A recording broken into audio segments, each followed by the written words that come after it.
Hello, everyone, and welcome to another episode of Childless Not by Choice. Before we get started, I would like to thank my sponsors and my supporters. First, I would like to thank Morgan Air Conditioning, Sales, Service, and Installation, serving Tampa, Florida, and the surrounding areas. Morgan Air can be reached by calling 813-500-7765. That's 813-500-7765. Thank you, Morgan Air, for recognizing the vision of Childless Not by Choice and being a part of it. And thank you for all your work in the community. Next, I would like to thank Alba Digital Media for creating my website, www.childlessnotbychoice.net, and for producing this podcast. To contact Alba Digital Media for your web building and podcast production needs, visit www.albadigitalmedia.com. That's www.albadigitalmedia.com. Thank you, Alba Digital Media, for making me look good and sound good. Finally, I would like to thank Devoted, the musical duo who created my theme music. Thank you, Devoted, for your beautiful music and your awesome talent. To contact Devoted for your music needs, email devotedministries@gmail.com. That's devotedministries@gmail.com.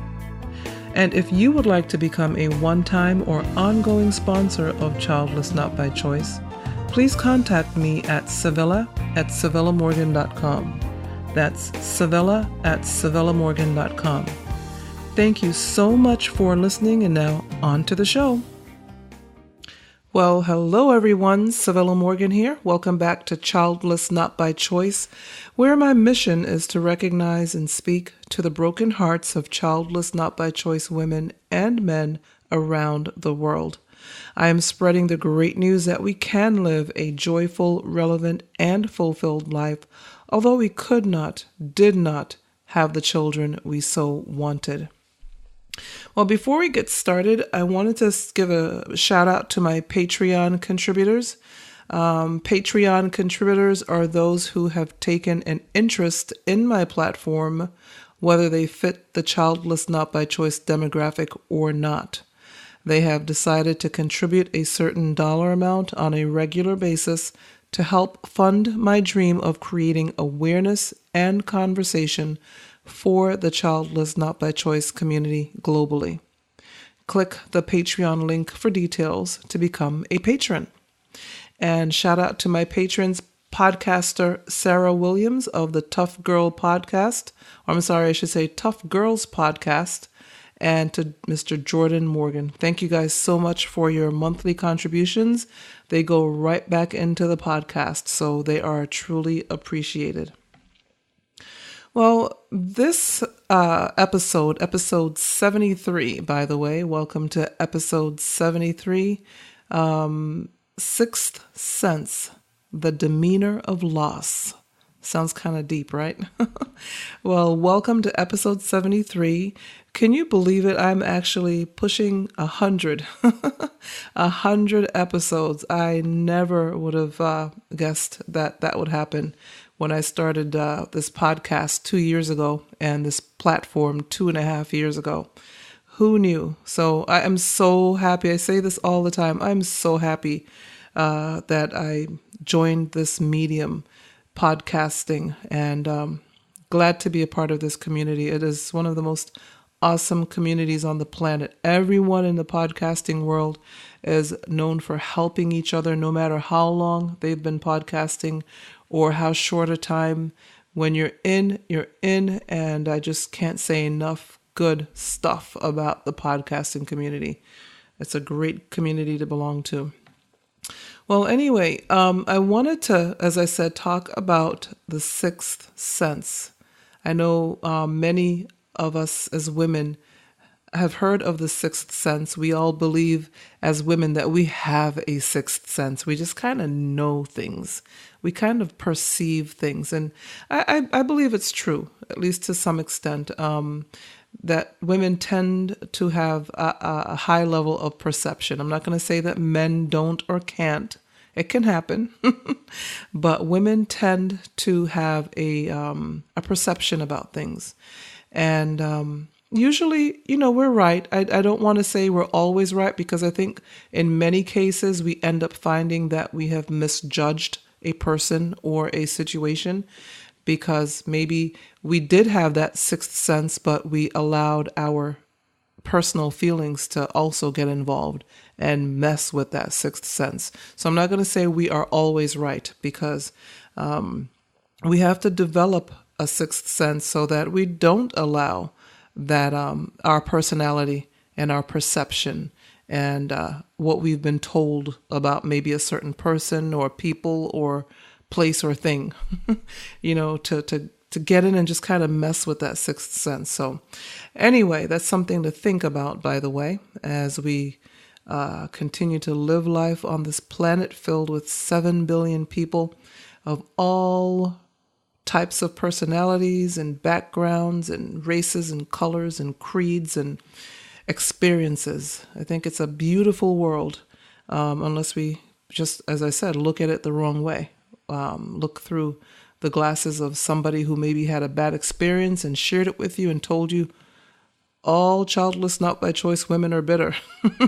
You thought I was going to say something else, didn't you? I know. So we really do have to look at each other on an individual basis, because although there are more than 7 billion of us, we have 7 billion different experiences. And so I really would ask you to just really, consider when you're in front of someone or someone is in front of you, to take them on as a case-by-case basis.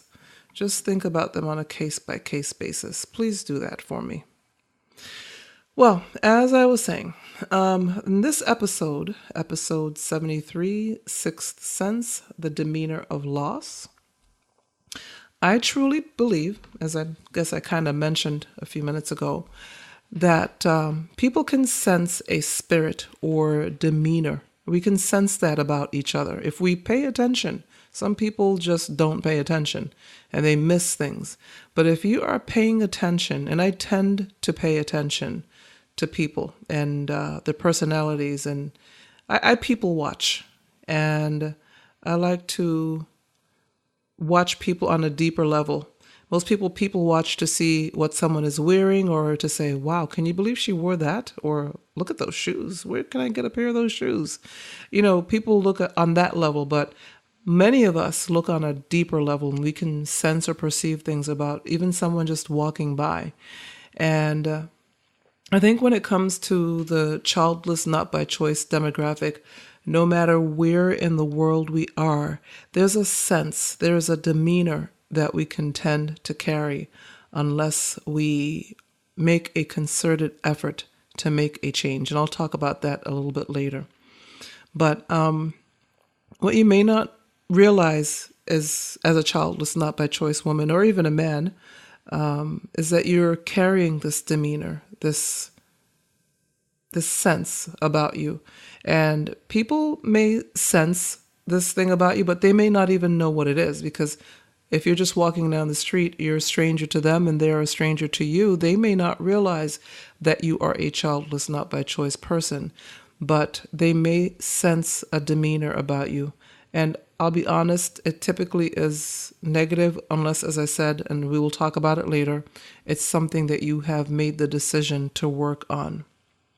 They may, for instance, feel like, something's sort of off with that person. There's something not quite right about the person. Not that they're bad or, that they give you the heebie-jeebies, as we say here in the U.S., but there's just something off and maybe sad, maybe a level of sadness that we give off and don't even realize that it's happening. And it typically happens, honestly, you can see it in the eyes of a person who has lost maybe a family member. A person has lost a family member to death, per se. They just have this demeanor, this sadness that just seems to engulf them. And as many of us know, those of us who are childless not by choice have suffered a loss. And when you suffer a loss, you go through the 5 stages of grief. And so as you're going through these stages of grief, and I'm going to be creating a course on that. I'm actually working on it, but it'll be posted sometime, hopefully by the end of the year, on the website, childlessnotbychoice.net, for those of you who are new listeners. But so there's this sadness that we can tend to carry around, not even realizing it, because we lost something. And as people who have lost due to a death, when you lose the ability to have or carry a child, that is loss. It is a loss. You didn't get the opportunity for whatever reason. I was recently questioned about whether I was truly childless not by choice because I did not meet Mr. Right. And so I want to stop here for a second and say that if you wanted children and never had them, you are childless not by choice. That's the bottom line. It doesn't matter what journey took you to that place, but if you know for sure that you definitely wanted children, but it just did not happen, maybe life got in the way, maybe a career got in the way, maybe fibroids got in the way, or endometriosis, or multiple miscarriages, not being able to maintain a pregnancy, or not wanting to raise a child by yourself and hoping that you would meet the right man and it never happening, are all reasons or causes to be childless not by choice. So I just want to stop and make sure that I clarify that. A lot of times now we're hearing a new terminology for that. It's called childless by circumstance. So life circumstances meant that you did not get to have the children you wanted. I did not want to attempt to raise children or a child by myself. Although as I got close to that time where I was getting really desperate because I was getting older and I just wasn't meeting anyone, I thought about adopting, and I did attempt on 2 occasions to adopt, but those 2 attempts did not work out. And so I realized that it was not to be. It was not going to happen. And so, yes, I am definitely childless not by choice because I did not meet Mr. Right, and I battled fibroids for about a decade. And, you know, it's okay for people to ask questions. I'd rather people ask questions than go around, questioning you behind your back or talking about it with others. I'd rather people ask questions anyway. So I'm not, having a fit because somebody questioned whether I were childless not by choice or not. I appreciate the question, and I did respond, and here's my response again to the whole wide world. At any rate, so we take in and make a part of us this spirit or this feeling or this demeanor. We take in and make a part of us what we have been through. It can be anything, because life means that we're going to go through something. None of us escapes drama. When I say drama, you guys know I don't like drama, but what I mean is the drama of life. We don't get to escape that. We're going to go through something, and it's either going to be life-changing, death-defying, whatever you want to call it, but we all get to go through something. We're not leaving this planet without having gone through something mentally, physically, emotionally, spiritually. We're going to go through something. So, it can be abuse, physical abuse, sexual abuse, rape, whatever you've been through that's changed your life, and that includes childlessness, not being able to have the children you so desired. I've said over and over and over that no one could have told me when I was a very young person in my teens, as a kid, no one could have told me I would never have children. It was not going to register. It just would not have registered. And I've talked to many women who have said the same thing. They just knew they were going to be mom or mommy or mother. They just knew it. You couldn't tell them anything different. And so when it doesn't happen, it is a life-changing event. especially when you tried everything that you could. Many women in the Childless Not by Choice group on Facebook tried everything. They tried IVF, they tried IUIs, they tried egg donors, you name it, it's been tried by every woman in the group at some level. They've tried something. Adoptions that fell through. It just didn't work out. And by the way, there are more than 230 women in the Childless Not by Choice group. It's a closed Facebook group called Childless Not by Choice. And I know there are tons of other groups out there now. When I first started this platform, I tell you, I couldn't find anything. I just couldn't. And now there are tons of groups out there, and a lot of them are called Childless Not by Choice. So make sure that you find the right one if you're looking for mine, which I hope you are. Childless Not by Choice. And it's me, Civilla Morgan. I'm the only Civilla Morgan out there. And so just make sure that if you do want to join the community, I would love to have you. We all would love to have you. We would welcome you in as long as you are childless, not by choice, and that you do answer the question that has to be answered before you can join the group. So when you do a search for the group, answer the question. I have 2 admins, Carrie and Sarah. So if I'm not around, they will be happy to welcome you in. And we're just going along and just getting stronger and stronger. And I'm just so excited about the women in the group from all over the planet. All races, colors, creeds, everything. I just love it. That was always my dream when I started this platform, to have everybody in there from around the world, just having one thing in common. They wanted children and couldn't have any, didn't have any. So when these women in the group, as well as many of you who are listening here, find that you are childless, that you're not going to have the child, because remember, the niche that I have is for the woman, not the woman who is still trying, although there are some women in the group who are still trying. You're more than welcome, as long as you have no children and you are childless not by choice. Even if you are still trying, you are welcomed in. If you end up having a child, it's a childless not by choice group. So I don't think I need to say anything else. But I will make sure that it's maintained and stays that way. I'll say that. I'll let you read between the lines. But if you don't have children and you wanted children, you're welcome. Now, there is also a supporters of the Childless Not by Choice group, where if you do have children, if you just do not fit the demographic, but you are curious and you want to know what's going on the platform, you are more than welcome to join that group. And there are many spouses, many husbands in that group, and their wives are in my Childless Not by Choice group. So it works out very well. So anyway, as I was saying, we find that our childlessness, our lives not turning out the way we expected, can weigh on us as a loss, and it can be seen on us.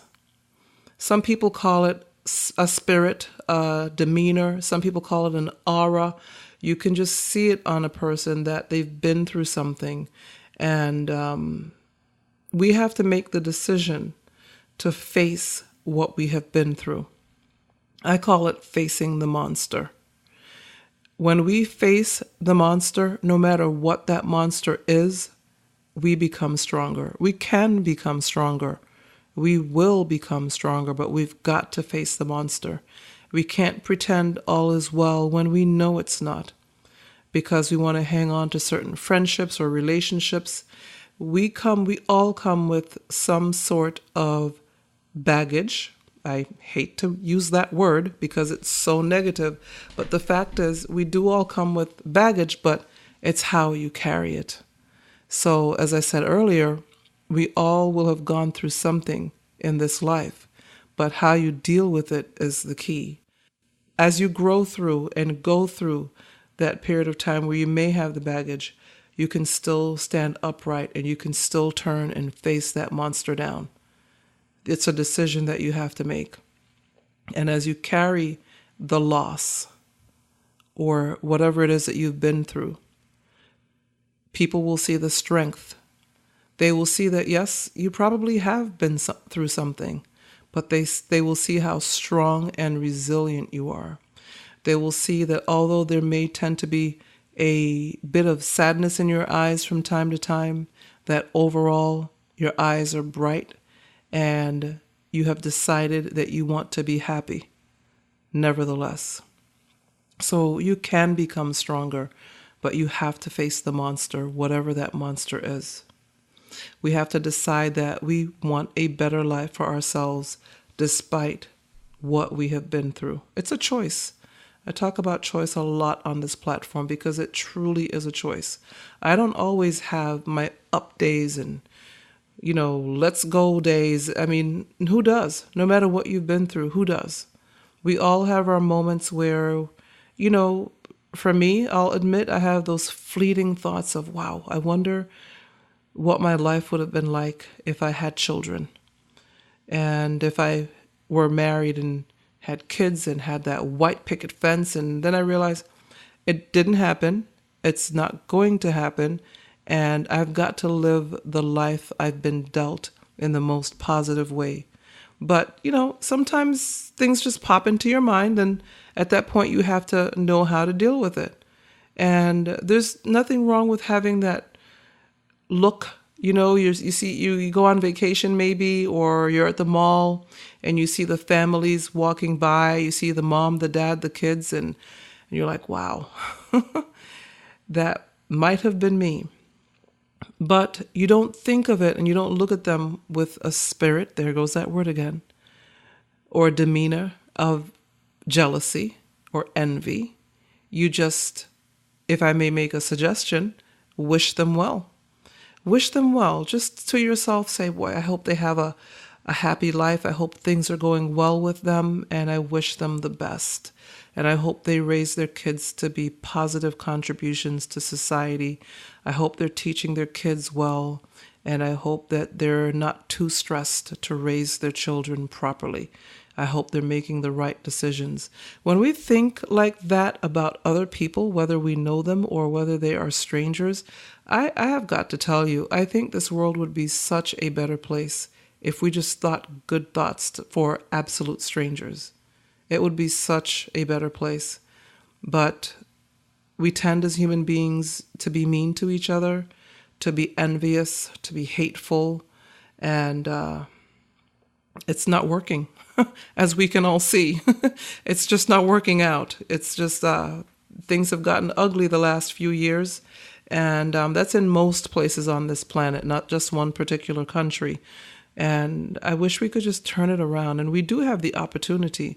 Just turn it around and wish people well and just move on. Even people who are a little mean to you, just move on. It's not even worth it. Just move on and live the best, most relevant and joyful life that you can. That's my suggestion. Anyway, when we make that decision, our demeanor will change. It will change. People will recognize that change. Those people who knew us when we had that negative spirit or demeanor will recognize that change.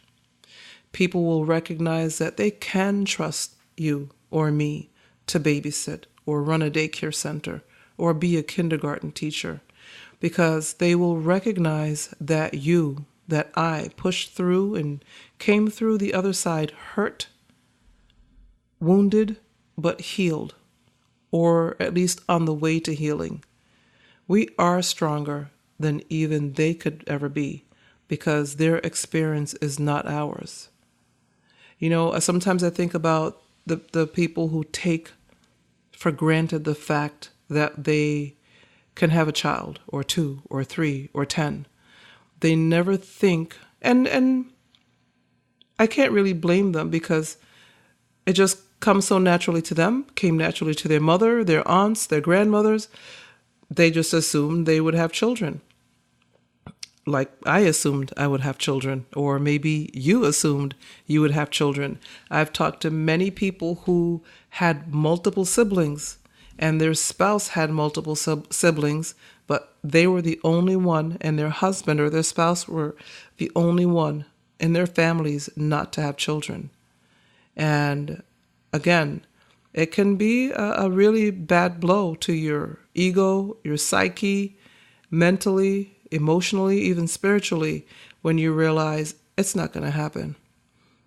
And that's why I niched down to dealing with that woman or that man for whom it never happened. There are many groups out there that deal with infertility, or women who are still trying, or still waiting, or still hoping, or are still able to, but it just hasn't happened yet. But I decided to niche even further down to that woman like myself, for whom it will never happen, because sometimes we fall through the cracks of IVF, or hoping, or waiting, or trying. There are those of us who will never be able to try. It's just not going to happen. And so that's the woman I'm talking to. And speaking to that woman and to that man, typically the spouse, you have a decision to make. We have so many decisions to make in life, but we have to make a decision as to what kind of demeanor or spirit we want to walk around with. How do we want to live this short life? There are people out there who want to tell us how to act or react, but the truth is, they could never survive what you have been through or dealt with. The bottom line is that you have to want to heal. You have to want it. And like I said, life is short. Do you want to live a life of sadness, negative demeanor, no one really wanting to be around you because you're always just so sad and negative and down and your light is diminished? Do you want mental, physical, emotional, spiritual health? You want healthy relationships? Or do you want to wallow in self-pity and sadness and depression and envy and fear and hate? It's your choice. You have to choose. But I would ask you to try choosing the positive things that I just mentioned. And one of the ways you do that is by joining a group like my Facebook group, joining the newsletter, which you can do by just going to the website, childlessnotbychoice.net, and signing up for the monthly newsletter. It comes out the first day of every month. You can join communities where people understand what you are going through. That's the first step. So many women have joined the group and said, I was desperate. I was online searching. I just got bad news. My IVF didn't go through. The adoption fell through, and I was online searching for a group. I was at my wit's end. I wasn't sure where I was going to go or what I was going to do. I was so low mentally, emotionally, and then I found your group. And some women have said that they love the positive vibe and spirit and demeanor of the group. And that is intentional. It is intentional that this group has a positive vibe, because otherwise, what is the point? What is the point of being negative about something that you cannot change? If you, like myself, have had a hysterectomy, what changes once you've had that hysterectomy? Or you've been given the news that you will not have children. Now, some of you haven't had a hysterectomy, and so things can happen. I wish the best for you. I always hope the best for you. I believe along with you. I always say that in the group for those who are still trying. But if you've had a hysterectomy and you have no chances of adopting and all of your options are taken away, what would be the point of remaining sad and envious and bitter and depressed? Why not try something else? Why not try joining a group of women who understand, who commiserate, who feel safe enough to say, I'm not having a good day today. But I know I'm in a good place with this group, and I can say that. Yes, the group has a positive tone and demeanor and spirit. And yes, that's intentional. But the women in the group know that if they're just not having a good day, they're just not having a good day. It's part of the grieving process. And they can post that in there. And the other women in the group will come alongside them and encourage them and share. Once in a while, I ask everyone to share what they do to make it through a tough time. And so we share with each other. And just because I created the platform doesn't mean that I've coasted through the 5 stages of grief and I'm all set. No, that's not what that means. It means that although I have my moments of sadness, although I sometimes have a fleeting thought about what it would be like to have a family, I realize and recognize that it's not about me. There are so many millions of women out there hurting that need to know that they're not alone. They're not an island. I thought I was alone for so many years. I thought I just didn't know anybody else. Everybody else around me was having children. Everybody else was getting married. Everybody else was having a family and moving on through the stages of life. And I wasn't. And I thought it was just me. And I thought God was totally punishing me. And I couldn't figure out why. And so, no, it takes time. It may take a lifetime, but at least I'm trying and I'm growing, because there was a time when everything affected me. A crying baby, a crying child, a pregnant woman, Mother's Day, women who went on and on and on and on about their children. Everything bothered me.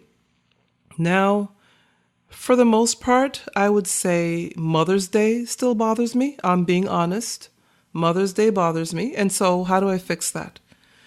I recently interviewed a wonderful woman who gave me a light bulb moment. She said, "Civilla, you don't have to go to church on Mother's Day." All my life, I've been going to church on Mother's Day. And that was the most uncomfortable day of the year for me. Not realizing that, I don't have to go. I mean, we can do different things. We don't have to, take part in things we don't want to. You don't have to go to the baby shower if you don't want to. Will they probably think you're being a hater or jealous? It's possible, but so what? Don't put yourself in situations where you are uncomfortable until you're comfortable being in those situations.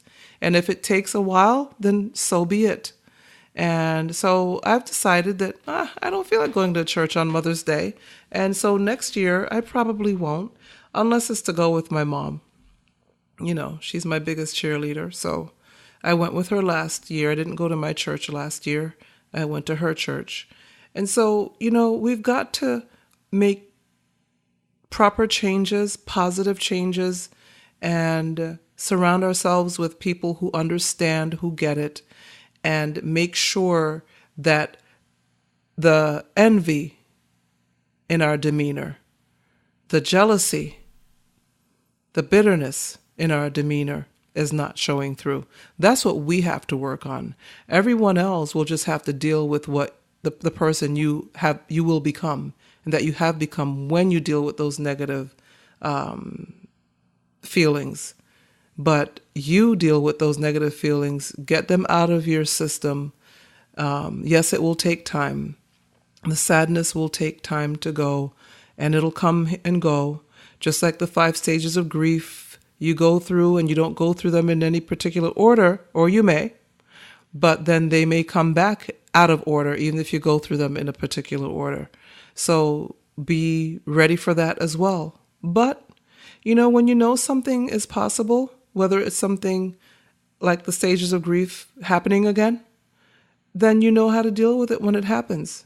It's when the unexpected happens that we can, get hit out of left field, to use a baseball analogy.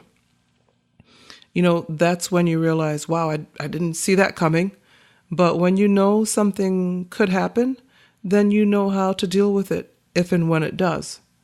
So take care of you, I guess is what I'm saying. Deal with you. Don't worry about what people think or what people say.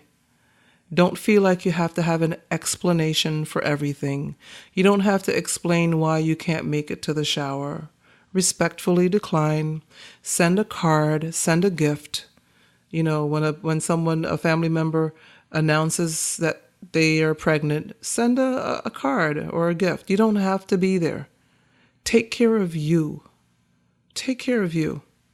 Like there's a little bit of a slang term that's popular right now in the U.S. Do you.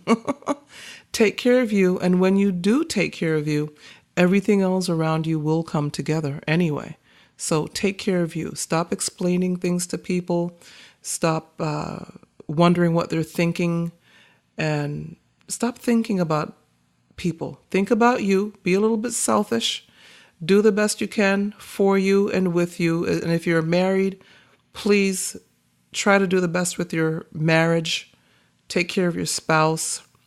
Don't blame your spouse for things, even if the infertility is on your spouse's end. You know what? It's till death do you part, right? For better or for worse. So do the best you can with your marriage. And I know a lot of marriages break up over childlessness and IVF treatments. Those add another layer of drama to the marriage. And we all know, whether we're married or not, even those of us who are never married, we can see that marriages take work. So just do the best. Be thankful for your spouse. Tell your spouse you're thankful for them. And do the best by that person, because there are tons of us out here who never met the right person. And that's life too. That's just how it happens sometimes. So be thankful that you were able to meet the right person. Do the best you can. Don't be a doormat. I mean, you're not going to stay in abuse.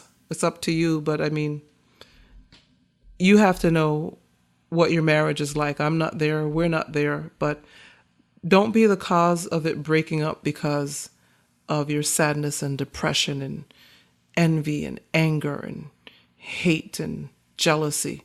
Those are not good reasons for a marriage to break up. No, those are just not good reasons. I'm here to tell you. So anyway, you guys know I can go off on a tangent. I just wanted to stop by and ask you to think about your demeanor, your spirit, and how you're dealing with your childlessness. And I hope that this episode was helpful. And I really hope that you take it to heart and really think about where you are and how you're feeling and how you're dealing. Because I guarantee you, when you take care of those things or even start to take care of them, you will see change. And if you do, and when you do, I should say, tell me about it. And I can always redact your name if you don't want me to use your name. But tell me about it. I really would love to know, so that I can share it in the group and on the podcast with others, so they can realize that they too can see change and affect change in their lives. So please hang in there. Do the best you can with where you are, with what you have, and everything else will fall into place. Thank you so much for listening. I wanted to remind you that the episode previous to this, you've got to listen. It's childlessness from a man's point of view, and I interviewed a wonderful Dr. Robin Hadley. I'm telling you, if you haven't listened to that episode yet, I'm not just saying it because I recorded it. I'm just telling you, it was such an eye-opening episode on how men deal with childlessness and how men are treated in society who did not get to have children. And just even the beautiful story that Dr. Hadley talked about, the gentleman who never had children, and he was in his 80s, and he became like a surrogate grandfather for a few years to some young men whose father he met at a local ball field. They all went to see the same soccer team play. It's just a beautiful story. I mean, I would really want you to just listen to that episode. And so it's episode 72. And speaking of that, I've gotten several reviews, but one wonderful woman posted a review, or she texted me the review, and I asked her if I could post it. And so I posted it on social media, and I keep a copy of all reviews as well. So I wanted to read that to you. She says, "Wow, Civilla, I just listened to episode 72. That was not only informative, but I am sure therapeutic for so many people. He was quite impressive, and you are developing into a talented interviewer. The podcast could not have been any better. I have to make an effort to listen more often." And that was by M. Miller. She posted that or sent that to me October 14th. So I really, really want to just compel you to listen to that episode. It's just really an eye-opener from the man's point of view. There are other episodes in there. As I said, this is episode 73. So there are a couple of other episodes in there where I've talked to men or about men and childlessness. And, you know, I love all 73 of my episodes because I can see the growth and the wonderful people I've been able to interview, been honored to interview, and it can only get better. I already have an idea of what I want to do for episode 100. I'm already thinking ahead. So, you know, just please, I love reviews. I love to hear feedback from people. Let's call it feedback if you don't want to call it a review. I just love to hear feedback because it tells me I'm on the right track. It tells me where I can fix things or do things, or, you know, just where I am with you. I want to know where I am with you, how you feel about the podcast and about the episodes. What are you not hearing from me? What would you like to hear that I'm just not talking about? Just give me some feedback so that we can all be on the same page and that I'm giving you what you want. I want to be able to give you what you want. Because this, as I've said before, is so not about me. If it were about me, it would just be awful. It would just be up and down, up and down, up and down, and just crazy. So this is not about me. It's about you. And having said that, too, at the very bottom of the show notes, always check out the show notes because I put so much time and effort into the show notes because I want everything to look pretty and I want it to be helpful for you. Everything on this platform is about you. I am so serious. It's all about you. And at the very bottom of the show notes, there's a survey that, again, helps me to know who you are, what you want, and make sure that I'm talking to you, not down to you, but I'm talking face to face with you. So just help me out by taking that short survey. And if you have any questions at any time, inbox me on Facebook, Civilla Morgan. You can always reach me by direct message on Twitter as well. And of course, my contact information is in the show notes. So you can find me on Instagram, Pinterest, LinkedIn, Facebook. And of course, the website is childlessnotbychoice.net or civillamorgan.com. And so I'm all over social media. I'm happy to be doing this. Happy. I've found my niche and my reason for being on this planet. It's to do this. It's to talk to you and to encourage you and make you realize that you are here for a reason. And no matter what you've been through, what you've gone through, what's happened to you, what didn't happen for you, you are alive, and that means you are here for a reason. Find out what that reason is and push through to the other side stronger than ever. And until next time, I will talk to you soon. Bye.